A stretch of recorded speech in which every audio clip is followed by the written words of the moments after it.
일부 황혼의 문턱에서 우리는 무엇을 잃어버렸나? 여러분 안녕하십니까? 혹시 오늘 아침 몇 시에 눈을 뜨셨습니까? 나이가 들면 아침 잠이 없어진다고들 하지요. 알람이 울리기도 전, 창밖이 푸르스름하게 밝아오기도 전인 새벽 4시 혹은 5시 눈이 번쩍 떠지는 그 순간을 마주해 보신 적 있으실 겁니다. 예전 같으면 5분만 더를 외치며 이불 속으로 파고들었을 텐데 이제는 더 이상 잠이 오지 않아 멍하니 천장을 바라보는 시간. 그 고요한 정막 속에서 여러분은 무슨 생각을 하십니까? 침대에서 일어나 화장실로 향합니다. 타일 바닥의 냉기가 발바닥을 타고 올라옵니다. 세면대 앞에 서서 무심코 고개를 들었을 때 습기 찬 거울 속에 한 사람이 서 있습니다. 손을 뻗어 거울을 쓱 닦아봅니다. 물기가 사라진 자리에 드러난 얼굴, 깊게 패인 팔자주름, 중력의 힘을 이기지 못하고 처진 눈꺼풀, 듬성듬성해진 눈썹, 그리고 하얗게 내려앉은 서리 같은 머리카락. 그 낯선 얼굴을 한참 동안 들여다보다가 문득 가슴 한구석에서 쿵 하고 떨어지는 소리와 함께 이런 질문이 올라옵니다. 너는 도대체 누구냐? 내가 알던 그 청년은, 그 패기 넘치던 사람은 다 어디로 가고 너는 누구냐? 이것은 단순히 늙음에 대한 한탄이 아닙니다. 이것은 60대를 맞이한 우리 모두가 겪는 아주 구체적이고 뼈아픈 실존의 위기입니다. 마치 평생을 열심히 달려서 결승선에 도착했는데 결승 테이프도 환호해주는 관중도 심지어 내가 왜 뛰었는지조차 기억나지 않는 듯한 거대한 허무함. 오늘 저는 여러분과 함께 이 텅 빈 가슴을 채우는 여정을 떠나보려 합니다. 쉽지 않은 여행이 될 것입니다. 때로는 아플 수도 있습니다. 하지만 약속드립니다. 이 여행의 끝에서 여러분은 거울 속의 그 낯선 타인과 화해하고 그 어느 때보다 빛나는 진짜 나를 만나게 될 것입니다. 제1장 명암이 사라진 날 나는 유령이 되었다. 제가 겪은 이야기 하나를 들려드리고 싶습니다. 아주 친한 선배님의 이야기입니다. 그분은 35년 동안 한 은행에서 근무하셨습니다. 말단 행원으로 시작해 지점장까지 오르셨으니 우리 시대의 기준으로 보면 소위 성공한 인생을 사신 분입니다. 평생을 성실하게 한눈 팔지 않고 가족을 위해 헌신하셨습니다. 그 선배님이 은퇴하시고 딱 6개월이 지났을 무렵 오랜만에 시내의 한 카페에서 만났습니다. 창가에 앉아 계신 선배님의 모습은 어딘가 달라 보였습니다. 늘 칼주름 잡힌 양복에 반짝이는 구두를 신고 계셨던 분인데 그날은 헐렁한 등산 점퍼 차림이었습니다. 커피가 나오고 한참 동안 별일 없는 안부를 묻다가 선배님이 찻잔을 만지작거리며 씁쓸한 웃음을 지으셨습니다. 그리고 툭 하고 던지신 말씀이 제 가슴을 후벼 팠습니다. 이보게 참 기가 막힌 일이야. 내가 평생 양복 안주머니에 명함을 넣고 다녔지 않은가? 오은행 지점장 김아무개. 그 명함 한 장이면 세상 어디를 가든 내가 누군지 설명할 필요가 없었어. 식당을 가든 모임을 가든 그 명함 한 장이 나를 대변해줬지. 내 갑옷이었고 내 신분증이었어. 선배님은 잠시 말을 멈추고 창밖을 바라보셨습니다. 지나가는 바쁜 직장인들을 눈으로 쫓으며 말씀을 이으셨습니다. 그런데 퇴직하고 그 명함이 사라지니까 내가 누군지 설명할 말이 없더라고. 얼마 전 동네 문화센터에 등록하러 갔는데 직업란을 비워두기가 뭐해서 펜을 들고 한참을 망설였어. 전직 지점장이라고 쓰자니 너무 구차하고 무직이라고 쓰자니 자존심이 상하고 결국 빈칸으로 냈는데 직원이 아버님 여기 안 쓰셨는데요? 하고 묻는데 순간 머릿속이 하얗게 되면서 식은땀이 나더란 말이지. 나는 40년 가까이 은행원 김철수로 살았는데 그 은행원이라는 껍데기를 벗겨내니 알맹이가 없는 기분이야. 마치 투명 인간이 된 것 같아. 아침에 눈을 떴는데 갈 곳이 없다는 게, 나를 오라고 부르는 곳이 없다는 게 이렇게 공포스러운 일인 줄 몰랐어. 그분의 떨리는 목소리에서 저는 깊은 상실감과 공허함을 보았습니다. 평생을 지탱해온 정체성이 단 하루아침에 퇴직 발령서 한 장으로 증발해 버린 것 같은 상실감. 여러분, 이 이야기가 남의 이야기처럼 들리십니까? 아마 지금 이 영상을 보고 계신 분들 중에도 고개를 끄덕이며 눈시울을 붉히는 분들이 계실 겁니다. 60대. 우리 사회는 이 시기를 은퇴 리타이어먼트라고 부릅니다. 물러날 물러날 퇴. 사회의 중심에서 뒤로 물러나 숨는다는 뜻입니다. 얼마나 잔인한 단어입니까? 하지만 당사자인 우리에게 60대는 은퇴가 아니라 거대한 상실의 쓰나미가 덮쳐오는 시기입니다. 우리는 크게 세 가지를 잃어버립니다. 첫 번째 상실은 사회적 역할입니다. 우리의 이름 앞에는 늘 수식어가 있었습니다. 김 부장, 이 선생님, 박 사장, 최 반장. 그 수식어들이 우리를 지켜주던 든든한 성벽이었습니다. 우리는 그 성벽 안에서 안전함을 느꼈고 소속감을 느꼈습니다. 그런데 60대가 되면 그 성벽이 무너집니다. 아침 7시만 되면 울리던 알람이 멈춥니다. 출근길 만원, 지하철의 고단함마저 그리워지는 순간이 옵니다. 내가 이 사회의 부속품으로서 더 이상 기능하지 않는다는 느낌. 나는 이제 잉여 인간인가? 라는 자괴감. 이것이 우리를 가장 먼저 덮칩니다. 두 번째 상실은 육체적 건강입니다. 이건 정말이지 너무나 직접적이고 매일매일 피부로 와닿는 상실입니다. 마음은 아직 청춘입니다. 기분 같아서는 북한산 정상까지 단숨에 뛰어 올라갈 수 있을 것 같습니다. 그런데 몸이 배신을 합니다. 계단을 오를 때 무릎에서 삐걱거리는 소리가 납니다. 신문을 보려면 안경을 치켜 올려야 합니다. 소화가 안 돼서 밀가루 음식을 피하게 됩니다. 어제 마신 술이 오늘 저녁까지 깨지 않습니다. 가장 서러운 것은 내 몸을 내 마음대로 통제할 수 없다는 무력감입니다.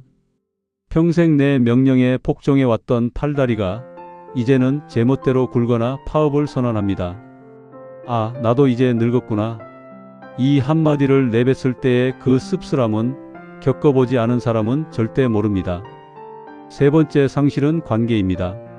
가족을 위해 평생을 바쳤는데 정작 가족 안에서 내 자리가 없습니다. 자녀들은 독립했습니다. 바빠요, 나중에 전화할게요 라는 말이 인사가 되었습니다. 명절에나 얼굴 비추는 손님 같은 존재가 되었습니다. 서운하다고 말하면 아버지는 왜 그렇게 꽉 막히셨어요? 라는 핀잔만 돌아옵니다. 평생을 함께한 배우자와는 어떻습니까? 24시간 붙어 있게 되면서 오히려 갈등이 늘어납니다. 삼식이라는 농담 섞인 비하가 비수처럼 꽂힙니다.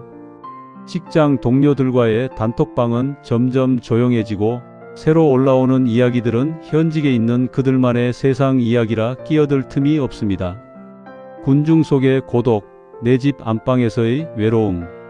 이것이 60대의 현주소입니다.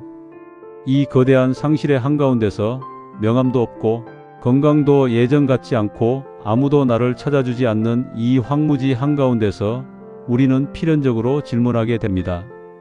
다 사라졌다. 껍데기는 다 벗겨졌다. 그렇다면 남은 것은 무엇인가? 과연 남은 인생의 나는 누구인가? 나는 무엇으로 살아야 하는가? 바로 이 절박한 지점에서 저는 여러분께 한 까칠한 독설가, 하지만 누구보다 따뜻한 통찰을 지녔던 한 철학자를 소개하려 합니다. 아르투어 쇼펜하우어. 아, 그 염세주의자? 세상은 고통이라고 했던 그 우울한 사람? 맞습니다. 그는 젊은 날 세상을 욕망과 고통이 뒤엉킨 지옥도로 묘사했습니다. 성격도 괴팍해서 평생 독신으로 살았고 어머니와 의절했으며 교수직에서도 실패했습니다.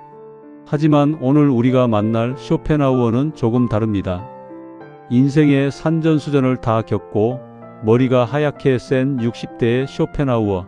그가 노년에 쓴 에세이집 인생론의 쇼펜하우어입니다. 이 책에서 그는 더 이상 어려운 형이상학적인 소리를 하지 않습니다. 70년 가까이 살아본 한 인간으로서 인생의 황혼기에 접어든 동년배들에게 건네는 아주 실질적이고 때로는 뼈를 때리고 때로는 가슴을 어루만지는 조언을 담고 있습니다. 왜 하필 지금 쇼펜하우어일까요? 그는 19세기 유럽, 지금의 우리처럼 산업혁명과 물질만능주의가 팽배했던 시기에 살았습니다. 모두가 더 많이 가져야 행복하다, 더 높아져야 성공이다라고 외치며 기차처럼 폭주할 때 그는 홀로 멈춰 서서 단호하게 아니다, 그것은 착각이다라고 일갈했던 사람이기 때문입니다. 오늘 우리는 그의 손을 잡고 여행을 떠날 것입니다. 우리가 평생 쫓아왔던 가짜 행복들의 가면을 벗겨내고 60대 이후의 삶을 지탱해 줄 진짜 행복, 내면의 보물을 찾아가는 여행입니다. 준비되셨습니까? 그럼 그 첫 번째 관문, 우리가 평생 속아왔던 거대한 신기루부터 깨트려 보겠습니다. 제2장, 우리가 평생 쫓았던 신기루 부라는 이름의 바닷물. 부는 바닷물과 같다. 마시면 마실수록 목이 마르다.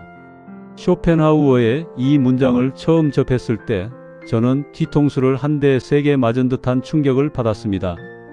얼마나 정확하고 무서운 통찰입니까? 바닷물은 물입니다. 겉보기엔 투명하고 시원해 보입니다.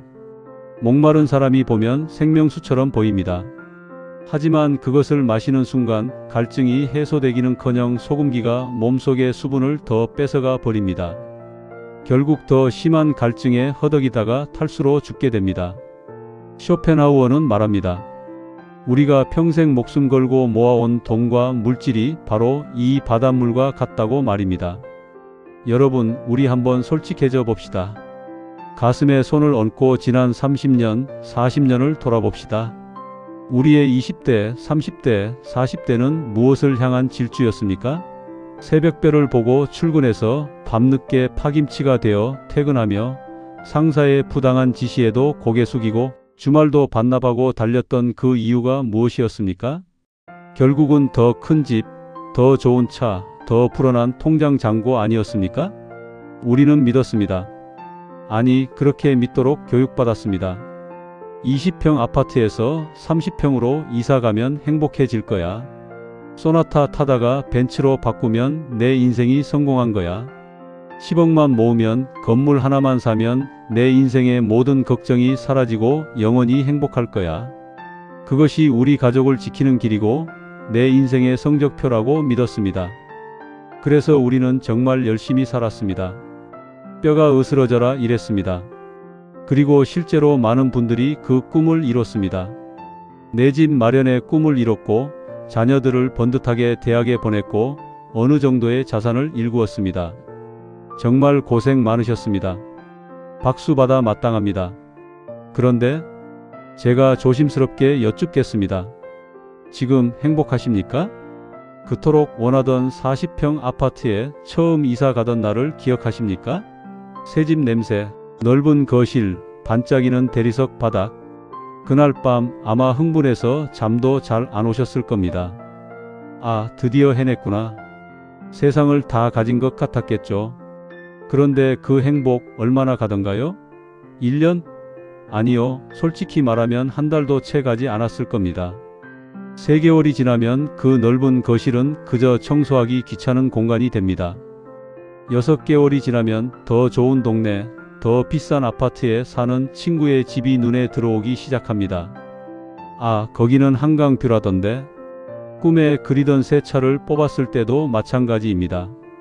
처음 일주일은 문콕이라도 당할까봐 주차장 가장 구석자리에 대고 매일 닦고 광을 냈습니다. 운전석에 앉을 때마다 가죽 냄새에 취해 미소를 지었습니다. 하지만 지금은 어떻습니까? 그냥 굴러가는 이동수단입니다. 흠집이 나도 그러려니 합니다. 오히려 세금 낼 때가 되면 돈 먹는 하마처럼 느껴집니다. 심리학에서는 이것을 쾌락 적응 어다닉 애더프테이션이라고 부릅니다. 인간의 뇌는 참으로 간사합니다. 어떤 큰 기쁨에도 어떤 큰 슬픔에도 놀랍도록 빨리 적응해 버립니다. 로또 1등 당첨자들을 추적 조사한 연구 결과는 충격적입니다. 당첨 직후에는 하늘을 날 것 같았지만 불과 1년 뒤 그들의 행복도는 당첨되기 전과 똑같은 수준으로 떨어졌습니다. 오히려 소소한 일상의 즐거움을 느끼지 못해 더 불행해진 사람도 많았습니다. 쇼펜하우어는 이미 200년 전에 이것을 꿰뚫어 보았습니다. 우리의 욕망은 밑 빠진 독과 같다. 채우려 하면 할수록 구멍은 더 커지고 우리는 영원히 만족할 수 없다. 욕망은 충족되는 순간 죽어버립니다. 그리고 그 시체 위에서 더 크고 강력한 새로운 욕망이 태어납니다. 1억을 가지면 10억을 원하고 10억을 가지면 100억을 원합니다. 이것은 탐욕스러운 것이 아니라 인간의 본성이 그렇습니다. 그러니 물질로 행복을 채우려는 시도는 애초에 불가능한 게임을 하고 있는 셈입니다. 한 60대 자산가 어르신의 이야기를 들려드리겠습니다. 이분은 평생을 정말 악착같이 사셨습니다. 시장 바닥에서 장사를 시작해 지금은 서울 요지에 번듯한 건물 2채를 가지고 계십니다. 남들이 보면 성공했다. 회장님, 노후 걱정 없겠다 부러워합니다. 그런데 얼마 전 술자리에서 그분이 제게 털어놓은 속마음은 충격적이었습니다. 김 선생, 사람들은 나보고 다 가졌다고 하지. 근데 나는 요즘 지옥이야. 잠을 못 자. 왜요? 건강이 안 좋으세요? 아니, 걱정 때문에. 이번에 공시지가가 또 올랐어. 세금이 억소리 나게 나와. 거기다 세입자들은 장사 안 된다고 월세 깎아달라고 아우성이지. 자식 놈들은 내가 죽기도 전부터 벌써 유산 싸움 눈치고, 큰아들한테 건물을 주자니 작은아들이 난리 칠 것 같고, 팔아서 나누자니 양도세가 너무 아깝고, 밤마다 머릿속으로 계산기를 두드리느라 수면제 없이는 잠을 못 자. 이것이 소유의 역설입니다. 우리가 물건을 소유하는 것 같지만 사실은 물건이 우리를 소유합니다. 재산이 많아질수록 그것을 지키기 위한 에너지가 필요합니다. 도둑맞지 않을까? 가치가 떨어지지 않을까? 세금은 어떡하나? 자식들이 싸우지 않을까? 가진 것이 많을수록 잃을 것에 대한 공포도 커집니다. 쇼펜하우어는 이렇게 말했습니다. 재산은 바다에 표류할 때는 우리를 살려주는 부표가 되지만 육지에 안전하게 닿은 후에는 짊어지고 가야 할 무거운 짐이 된다. 여러분, 60대는 이미 인생의 거친 바다를 건너 육지에 도착한 시기입니다. 생존을 위한 치열한 전쟁은 끝났습니다. 그런데도 우리는 여전히 그 무거운 부표를 짊어지고 땀을 뻘뻘 흘리며 산을 오르고 있는 건 아닐까요? 조금만 더 하면서 정작 누려야 할 평온과 자유를 스스로 반납하고 있는 건 아닐까요? 물질적 풍요, 물론 중요합니다. 가난이 미덕은 아닙니다. 노년의 빈곤은 비참합니다. 기본적인 의식주와 품위를 유지할 정도의 돈은 반드시 필요합니다. 하지만 제가 말씀드리는 것은 행복의 원천을 돈에 두지 말라는 것입니다. 돈은 불편함을 없애줄 수는 있지만 행복을 만들어주지는 못합니다. 좋은 침대를 살 수는 있지만 단잠을 살 수는 없습니다. 비싼 음식을 살 수는 있지만 입맛을 살 수는 없습니다. 쇼펜하우어는 우리에게 묻습니다. 당신은 부자가 되고 싶은가? 아니면 행복한 사람이 되고 싶은가? 둘은 같은 말이 아니다. 신기루는 여기서 끝나지 않습니다. 부보다 더 교묘하고 더 끈질기게 우리를 괴롭히는 또 하나의 가짜 행복이 있습니다. 바로 명예, 타인의 시선입니다. 대하 롱폼 다큐 60대, 비로소 나를 만나는 시간.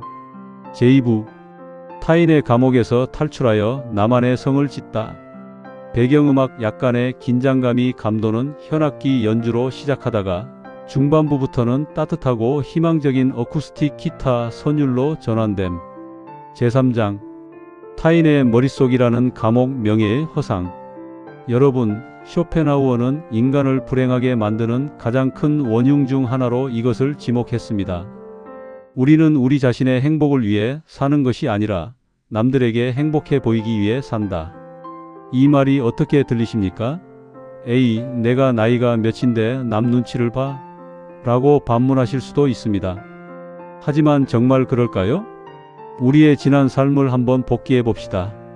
우리는 태어나는 순간부터 비교의 레일 위에 올려졌습니다. 학교에서는 등수로 평가받았고 사회에서는 연봉과 직함으로 줄 세워졌습니다. 그래서 우리는 본능적으로 타인의 시선을 생존의 척도로 삼게 되었습니다. 남들이 와, 성공하셨네요 라고 말해주면 내가 꽤 괜찮은 사람인 것 같고, 남들이 저 사람 요즘 힘든가 봐라고 수군대면 내가 쓸모없는 인간이 된 것 같은 기분. 내 기분과 행복의 스위치를 내 손이 아니라 남의 손에 쥐어주고 살아온 셈입니다. 쇼펜하우어는 이것을 두고 아주 신랄하게 비판합니다. 명예란 무엇인가? 그것은 기껏해야 타인의 머릿속에 들어있는 생각일 뿐이다. 타인의 생각은 변덕스럽고 불확실하며 종종 어리석다. 그런데 왜 당신은 그토록 소중한 당신의 평화를 그 불확실한 남의 머릿속에 맡겨두는가? 1. 왕년에 나와 싸우는 퇴직자들. 60대가 되어 은퇴하신 분들이 가장 많이 겪는 우울감의 정체가 바로 이것입니다. 현직에 있을 때 우리는 명함 속의 직함이 나 자신이라고 착각했습니다. 김 이사, 박 교장, 최 국장.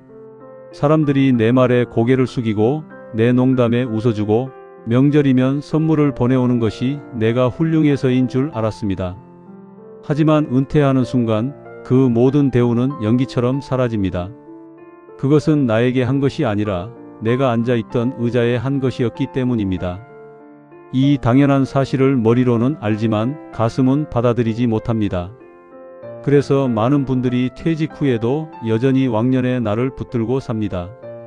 모임에 나가서도 내가 현직에 있을 때는 말이야 라며 과거 무용담을 늘어놓습니다. 식당 종업원이 조금만 불친절해도 내가 누군지 알아? 하며 화를 냅니다. 집에 와서는 아내에게, 며느리에게 대접받으려 합니다. 하지만 그럴수록 사람들은 피합니다.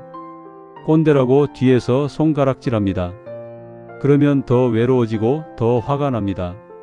이것이 바로 명예라는 신기루가 만들어낸 지옥입니다. 2. 스마트폰 속의 인정, 투쟁, SNS의 함정. 현대 사회의 60대는 과거보다 더 교묘한 명예의 덫에 걸려 있습니다. 바로 스마트폰입니다. 카카오 스토리, 밴드, 페이스북, 인스타그램. 우리는 이제 온라인에서도 남의 시선을 의식합니다. 친구들의 프로필 사진을 봅니다. 해외여행 가서 찍은 멋진 풍경, 고급 호텔 뷔페에서 찍은 화려한 식사, 명문대 갔다는 손주 자랑, 골프장에서 찍은 여유로운 모습. 그걸 보고 있으면 내 초라한 밥상이 부끄러워집니다.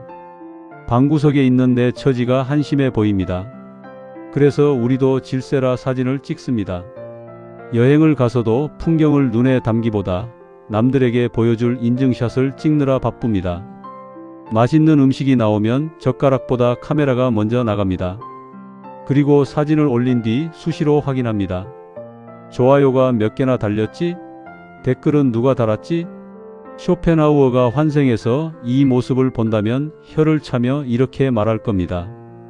역사상 가장 자유로워야 할 나이에 자발적으로 타인의 시선이라는 감옥에 걸어들어가 문을 잠그고 있군. 여러분, 냉정하게 말씀드리겠습니다.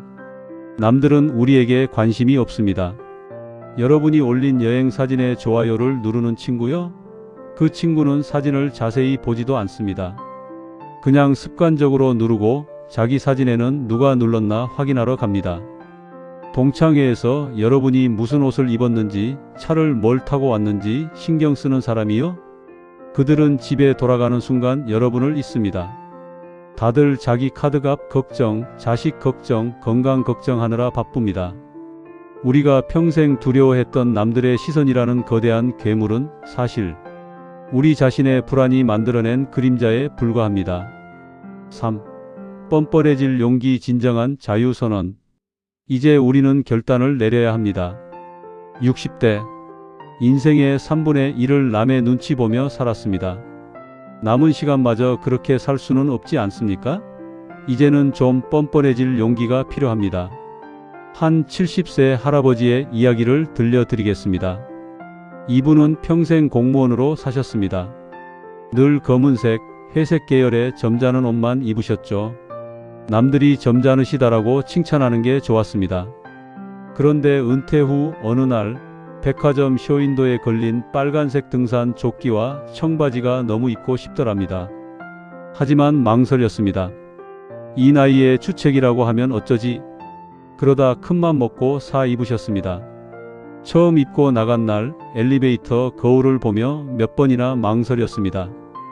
그런데 막상 공원에 나가니 아무도 신경 쓰지 않았습니다. 오히려 지나가던 이웃집 아주머니가 어머, 선생님, 훨씬 젊어 보이세요. 라고 인사했습니다. 그날 할아버지는 일기에 이렇게 쓰셨습니다. 나는 평생 내가 만든 감옥에 갇혀 있었다. 문은 잠겨 있지 않았다. 내가 밀고 나오면 되는 거였다. 하고 싶은 게 있으십니까? 하십시오. 배우고 싶은 게 있으십니까? 등록하십시오. 싫은 모임이 있으십니까? 나가지 마십시오. 남들이 뭐라 할까라는 질문을 쓰레기통에 처박으십시오. 대신 나는 지금 무엇을 원하는가? 를 물으십시오. 쇼펜하우어는 말합니다. 우리의 행복이 타인의 머릿속에 들어있지 않게 하라. 행복의 주권을 되찾아라. 이것이 60대가 누려야 할 진짜 해방입니다. 제4장 운명이 뺏어갈 수 없는 보물 인격의 재발견. 자, 이제 우리는 두 가지 신기루를 걷어냈습니다. 돈이라는 바닷물, 그리고 명예라는 감옥. 이 가짜들을 치우고 나면 우리 인생에 무엇이 남을까요? 텅 빈 폐허만 남을까요? 아닙니다. 쇼펜하우어는 이제 손가락을 들어 우리의 가슴을 가리킵니다. 가장 위대한 부자는 자신의 내면에 즐거움의 원천을 가진 사람이다. 그는 인간의 운명을 결정하는 세 가지 요소를 정의했습니다. 인간이 소유한 것, 재산. 인간이 남에게 드러나는 모습, 명예. 인간 그 자체, 인격. 그리고 벼락 같은 결론을 내립니다. 첫 번째와 두 번째는 운명이 뺏어갈 수 있다. 하지만 세 번째, 인격은 신조차 뺏어갈 수 없다. 오직 이것만이 영원한 당신의 것이다. 여기서 인격 퍼서널리티라는 단어를 오해하지 마십시오. 단순히 착하다, 도덕적이다를 말하는 게 아닙니다. 쇼펜하우어가 말하는 인격은 훨씬 더 깊고 넓은 개념입니다. 그것은 세상을 받아들이고 해석하고 느끼는 나의 그릇이자 의식의 질퀄러티 오브 칸셔스너스입니다. 비유를 하나 들어보겠습니다. 여기 최고급 바이올린이 있습니다. 수억 원을 호가하는 명기입니다. 이것은 재산입니다. 그리고 이 바이올린을 연주해서 수만 명의 관객에게 박수를 받습니다. 이것은 명예입니다. 하지만 정작 연주자가 바이올린을 켤 줄 모른다면, 혹은 연주자가 음악을 즐길 줄 모르는 귀머거리라면 그 비싼 바이올린과 관객들의 박수가 무슨 소용이 있겠습니까? 쇼펜하우어가 말하는 인격은 바로 연주자의 능력입니다. 세상이라는 악기를 연주해서 행복이라는 음악을 만들어내는 능력입니다. 이 능력이 없는 사람은 아무리 좋은 집에 살아도 지루하고 불행합니다. 반면 이 능력이 뛰어난 사람은 단칸 방에 살아도 우주의 신비를 느끼며 행복해합니다. 그렇다면 이 인격이라는 보물은 구체적으로 무엇으로 구성되어 있을까요? 쇼펜하우어는 60대의 행복을 결정짓는 핵심 요소들을 하나하나 짚어줍니다. 1. 첫 번째 보석, 건강한 몸, 행복의 90%. 쇼펜하우어는 아주 단호하게 말합니다. 행복의 90%는 건강에 달려있다. 건강한 거지가 병든 왕보다 행복하다. 젊었을 때는 이 말이 그저 좋은 말 정도로 들렸습니다. 건강은 공기처럼 당연한 것이었으니까요. 하지만 60대가 되면 이 말이 진리임을 뼈저리게, 아니 사무치게 느낍니다. 아무리 통장에 수십억이 있어도 허리가 아파서 걷지 못하면 세상은 고통의 바다입니다. 아무리 자식들이 출세했어도 소화가 안 되어 죽만 먹어야 한다면 산의 진미가 돌멩이처럼 보입니다. 몸이 아프면 마음도 아픕니다. 통증은 우리의 정신을 갉아먹고 짜증과 우울을 불러옵니다. 세상을 바라보는 창문 자체가 흐려지는 것입니다. 여기서 말하는 건강은 보디빌더 같은 근육이나 20대의 체력을 말하는 게 아닙니다.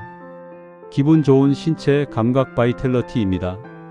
아침에 일어났을 때 찌뿌둥하지 않은 것, 밥맛이 좋은 것, 30분 정도 산책하고 났을 때 느껴지는 기분 좋은 피로감, 밤에 머리를 대면 스르르 잠드는 축복, 이 사소해 보이는 감각들이 바로 행복의 원천입니다. 여러분, 60대의 운동은 다이어트가 아닙니다. 생존입니다. 하루 30분 걷기는 우울증 약보다 강력합니다. 근력 운동은 자존감을 지키는 갑옷입니다. 내 두 다리로 걷고 내 손으로 밥을 먹을 수 있다는 것, 이것이 얼마나 거대한 축복인지 깨닫는 것에서부터 60대의 행복은 시작됩니다.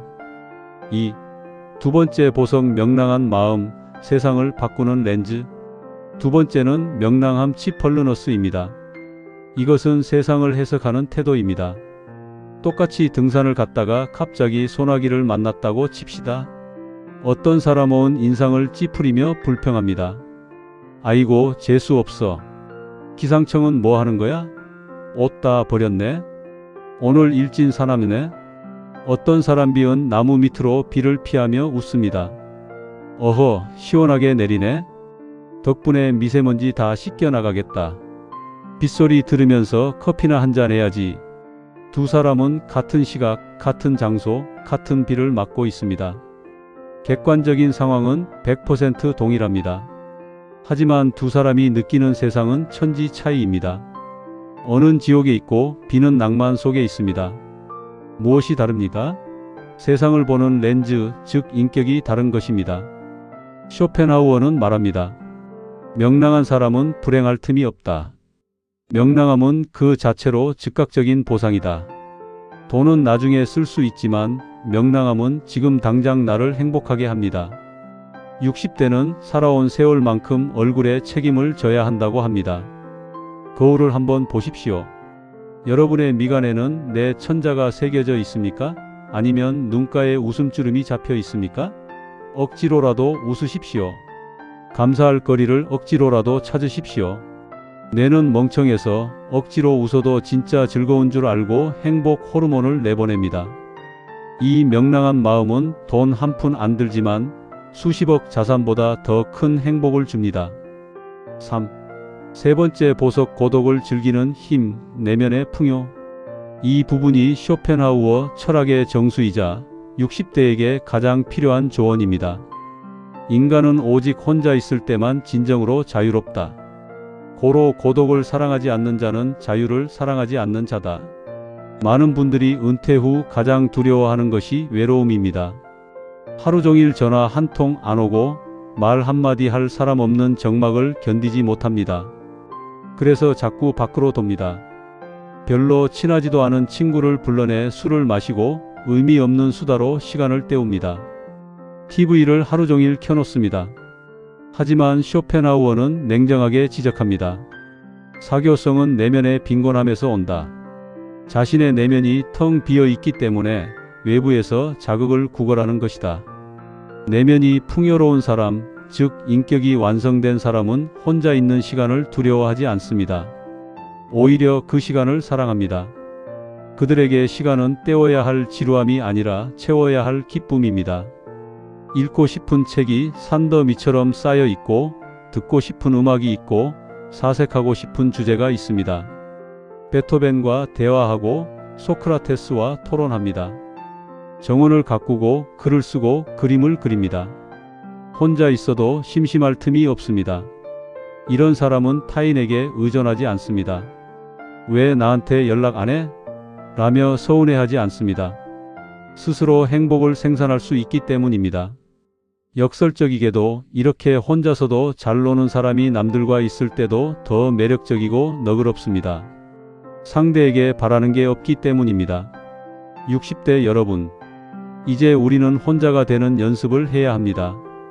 외로움 롤리너스는 혼자 있는 고통이지만 고독 살러트 등은 혼자 있는 즐거움입니다. 여러분의 방을, 여러분의 시간을 고독의 즐거움으로 채우십시오. 그것이 품위 있는 노년을 만드는 가장 확실한 길입니다. 자, 여기까지 오시느라 고생하셨습니다. 우리는 가짜 행복을 버리고 진짜 보물인 인격의 가치를 발견했습니다. 건강, 명랑함, 고독을 즐기는 힘. 이것들이야말로 우리가 남은 인생을 걸어야 할 진짜 자산입니다. 하지만 여기서 끝이 아닙니다. 좋은 말인 건 알겠는데 그래서 당장 내일부터 구체적으로 뭘 어떻게 하란 말인가? 가족과의 관계는 어떻게 풀어야 하나? 죽음에 대한 두려움은 어떻게 극복하나? 아직 우리에게는 풀어야 할 실전 과제들이 남아 있습니다. 마지막 3부에서는 쇼펜하우어의 통찰을 우리 일상에 적용하는 5가지 구체적 실천 매뉴얼과 죽음마저 초월하는 인생의 마지막 깨달음에 대해 이야기 나누겠습니다. 대하 롱폼 다큐 60대 비로소 나를 만나는 시간 제3부 내면의 정원을 가꾸는 법 그리고 파랑새의 비밀 배경음악 희망차고 생동감 넘치는 피아노 선율로 시작. 화면에는 아침 햇살이 비치는 창가, 책을 읽는 손, 산책하는 발걸음 등이 교차 편집된다. 제5장 내면의 정원을 가꾸는 3가지 도구 실전 매뉴얼. 좋은 말인 건 알겠는데 그래서 당장 내일부터 뭘 어떻게 하란 말인가? 쇼펜하우어의 철학이 아무리 고상해도 내 일상을 바꾸지 못하면 그저 말장난에 불과합니다. 그래서 준비했습니다. 60대의 우리가 내일부터 당장 실천할 수 있는 그리고 반드시 실천해야 할 내면의 정원 가꾸기 3단계 실천법입니다. 실천 1. 뇌를 위한 보약 쓸모없는 배움을 시작하라. 이 나이에 배워서 뭐해? 써먹을 데도 없는데? 이 말이야말로 60대의 뇌를 죽이는 가장 강력한 독약입니다. 우리는 평생 써먹기 위해 배웠습니다. 대학 가기 위해 국영수를 했고 취직하기 위해 영어를 했고 승진하기 위해 업무 지식을 익혔습니다. 그래서 은퇴하면 배움도 끝났다고 생각합니다.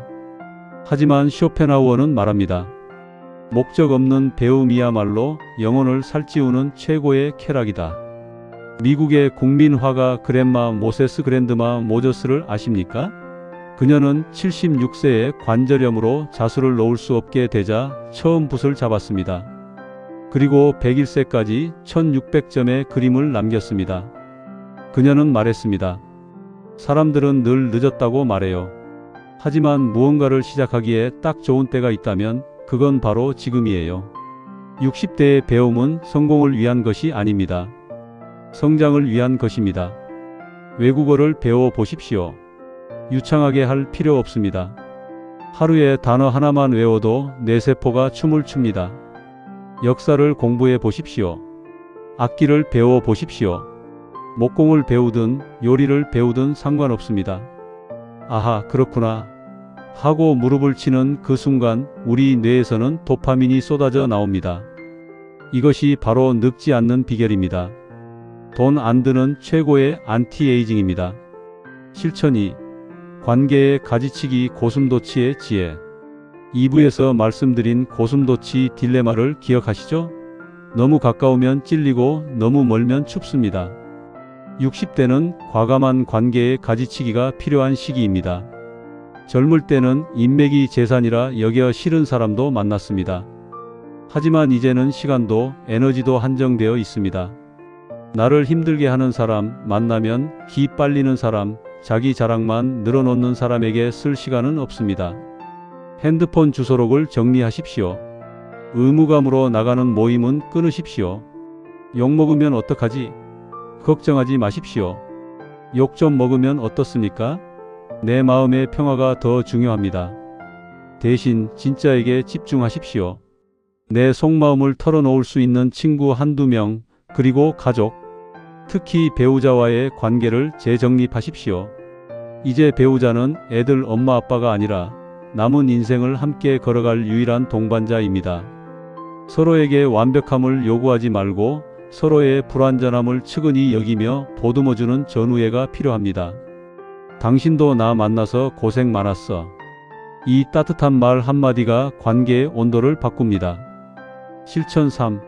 행복의 채집 일상의 시인 되기. 행복은 로또 같은 한 방이 아닙니다. 행복은 가랑비입니다. 작지만 자주 젖어드는 것입니다. 이것을 심리학에서는 음미하기 세이버링이라고 부릅니다. 많은 분들이 행복을 찾아 멀리 여행을 떠나려 합니다. 하지만 쇼펜하우어는 당신의 뜰 안에도 우주가 있다고 했습니다. 오늘 아침 마시는 믹스커피의 달달한 향기, 산책길 보도블록 틈에 피어난 민들레의 노란색, 오랜만에 걸려온 친구의 목소리, 샤워 후 느끼는 뽀송뽀송한 감촉, 이런 순간들을 그냥 흘려보내지 마십시오. 멈춰 서서 아, 좋다 하고 감탄사를 내뱉으십시오. 감탄은 행복의 마침표입니다. 하루에 5번만 감탄해 보십시오. 세상이 잿빛에서 천연색으로 바뀝니다. 내 일상이 가난해 보인다면 일상을 탓하지 말고 그 풍요로움을 발견하지 못하는 너 자신을 탓하라. 라이너 마리아 릴케의 말을 기억하십시오. 우리는 모두 일상의 시인이 되어야 합니다. 제6장 죽음 그리고 파랑새의 비밀. 이제 우리의 여행은 마지막 종착역을 향합니다. 60대가 되면 피할 수 없는 주제 바로 죽음입니다. 많은 분들이 죽음을 두려워합니다. 끝이라고 생각하기 때문입니다. 소멸이라고 생각하기 때문입니다. 하지만 쇼펜하우어의 시각은 다릅니다. 그는 죽음을 의지의 평온한 휴식으로 보았습니다. 우리는 평생 욕망이라는 주인에게 채찍질 당하며 살았습니다. 더 가져야 해, 더 높이 올라가야 해, 뒤처지면 안 돼. 죽음은 그 고단한 욕망의 굴레를 벗어던지고 대우주의 품으로 돌아가는 가장 평화로운 귀환입니다. 이것을 인정하면 60대의 삶은 역설적으로 더 빛납니다. 시간이 유한하다는 것을 알기에 오늘 하루가 너무나 소중해집니다. 내일 죽을 수도 있다는 사실을 알기에 오늘 사랑하는 사람에게 사랑한다고 말할 용기가 생깁니다. 아끼던 옷을 오늘 입고 맛있는 것을 오늘 먹습니다. 죽음을 기억하라. 미멘토 모리는 말은 우울한 경고가 아니라 현재를 샬라시ARP 딛는 가장 강력한 축복의 주문입니다. 결론 행복은 등잔 밑이 아니라 내 마음속에 있었다. 벨기에의 작가 마테를링크의 동화 파랑새를 아시지요? 틸틸과 미틸 남매가 행복을 상징하는 파랑새를 찾아 온 세상을 헤맵니다. 추억의 나라, 밤의 궁전, 미래의 나라.